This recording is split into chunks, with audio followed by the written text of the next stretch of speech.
Dating in the Spellerverse. Ask the experts. Two opinionated know-it-alls.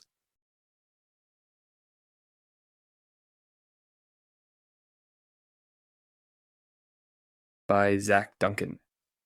And Sophie Gasai.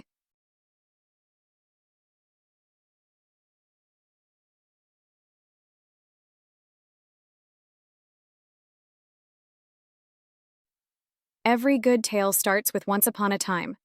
Once we were just bumbling along in our ordinary apraxic lives, and then, bam, our worlds collided with enough force to create stars. I wasn't actively searching for a boyfriend. He caught me by surprise. One night we were at Neuro-Lyrical Cafe and he commented on my poem. So in fact, I caught him by surprise. Let's do one of our interview questions. Sure. Ask me something profound. What was your first thought when you heard my poem? I knew instantly that we were meant to be together. Same when we first Zoomed. I saw you for who you are. Yes, we have known each other before, and I love you with all my lives. What did you think when I proposed after your poem?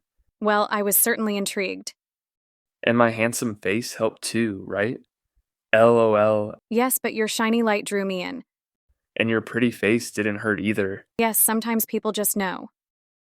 For sure. My Nana recognized her soulmate too. Getting a bit tired, my love. Let's continue this later. Zach, what was it about Sophie that captured your attention? Were you nervous to approach her? What gave you the confidence to do so? Sophie is my love from before, so that made it easy. But I was nervous on our first date. Mom was maybe a bit nervous too. LOL. Sophie, what made you feel safe as things unfolded? Was there anything in Zach's approach that put you at ease? I love Zach's sense of humor. I wasn't worried about making a good impression until we met in person. But even then, we had made a pact to not give up if our bodies did not cooperate on the first try. How do you keep your long-distance relationship going? We write letters, send texts and pictures, read the same books, and Zoom as much as we can between visits. Even a few minutes of connection goes a long way. My daily dose of vitamin Z. Zoom is a godsend. We Zoom date several times a week and get to see each other a few times a year.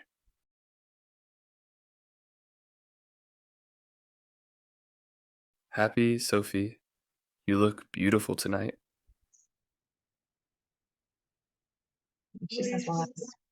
I'm always happy to see you.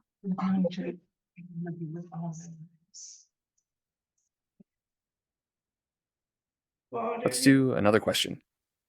How has dating changed the way your family sees you? Dating has had a big impact on how my family thinks about my future.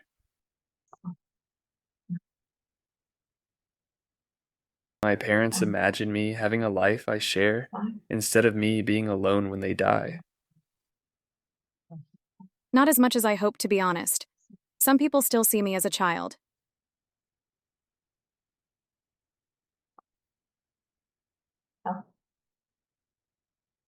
Ha, ha. Me too, but Rome wasn't built in a day. It's a happy shift for all of us, knowing that I am loved for myself outside the family. You are loved, for sure.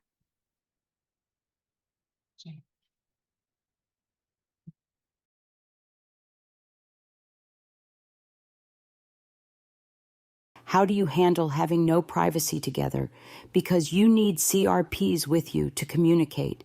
Does it censor the conversations you have with each other? Being alone is hard right now, but I have hope it will be possible in the future. Being able to say what is on my mind is critical, and that boils down to having a trusting relationship with your CRP. Most young people talk about things just like we do. Most parents already know these things from their youth, so it shouldn't be shocking. Where are all the girls? Where are all the gay men? How do you find your match? I've said it before. We non-speaking girls are like rainbows in the desert. We'll take the gay and non-binary spellers in our group of underrepresented spellers too. This imbalance, literally, keeps me up at night. Someone needs to research it. My only suggestion is to put your true self out there and make lots of friends. How do you make sure appropriate boundaries are kept between your relationship and CRPs? Best practices for being an as discreet as possible CRP. Good CRPs are priceless. My mom lets me say what I want to, even if it embarrasses her or if she disagrees. Best practice is to keep it zipped. Loose lips sink ships and annoy spellers. How can you tolerate others' sensory stims? That's a legit concern. Most of our Zooms are on mute so we can focus and really talk. I wish I had a mute button in real life. Before a visit, we try to get used to each other's mouths again. Sometimes we end up copying each other. That is so hard. Right now, we have to muddle along and try to be tolerant of each other. Here we are showing lovely regulation techniques. I like a weighted blanket, and he decided on headphones. We were able to remain chill for over an hour until I got too hungry to focus on other body sensations. Does beginning to date mean the search for non-family member CRPs becomes more urgent? If possible, would you prefer to have someone other than your parents there for your intimate conversations?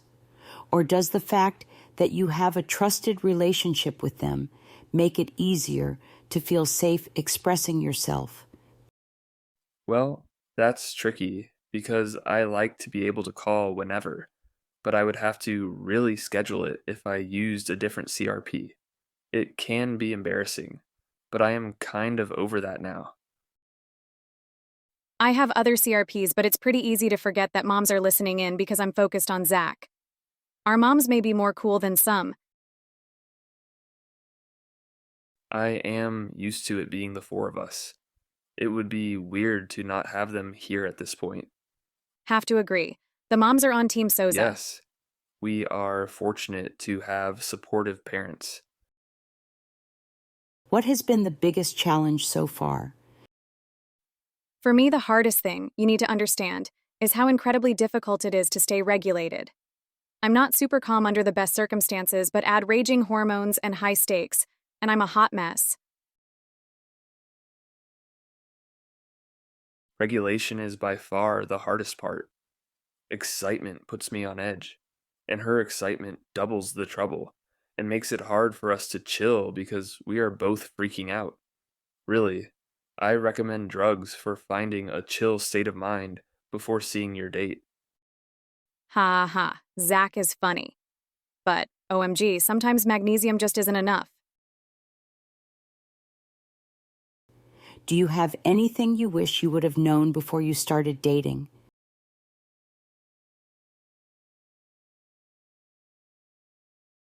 How good it will feel to be loved outside of my family. For sure, having extra support has been an unexpected blessing. Zach's family loves me, and I'm not paying them to hang out with me. We've all had carers leave just as we're forming a close bond. But having a good set of compadres feels so settling for us. How do you handle alone time? Not even necessarily the physically intimate side of things, although that is also a question.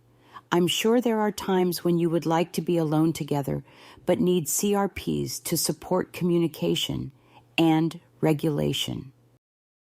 We haven't had much alone time. I don't even get much alone time by myself.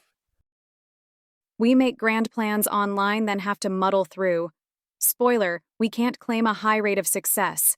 I am getting better at asking for help early in a panic attack, yet I am still hesitant to accept the help because it is embarrassing. Kissing your mom is easy, but it's not a transferable skill. Is there anything you would like other spellers or their families to know about dating? Really, it's a feeling of absolute hope for the future. I hope all spellers get the chance to fall in love. Love songs make more sense. It's crucial to work as a team. Romeo and Juliet wouldn't have made it as Speller lovers with their feuding families. They didn't make it. Period. LOL. Here's to more romance, less tragedy. Ableism and the infantilization of people with disabilities runs rampant in our society. In what ways has this come up for you in the context of being part of a romantic relationship? People are horrified by the idea of us having an intimate relationship. Even people in our own community are bothered by the idea of it. Hard to say, but people in our own community are ableist too. We have to start talking about sex and sexuality, because having an intimate relationship requires motor skills, and feeling love in a physical way is a human need. We deserve coaches and support in every area of life. 100% agree with my guy there. I wonder if people with other disabilities face such scrutiny. Not every relationship has to conform to a TV romance. Having an intimate relationship takes more work for us, just like everything we do. So worth it. What advice would you give to another speller who is looking for a romantic connection? Go to Speller events and be brave. I was, and it changed everything. I love your brave heart. Make sure the values you hold closest are in sync, so your relationship is solid. It goes for everyone, I suppose. Mom, good work. And thanks, Tracy and my kitten, for being able and willing to put this together. Dating in the Spellerverse is an important topic, and we need to talk more about it. Everything about our relationship is perfect, because we are on this journey together. And we loved happily ever after.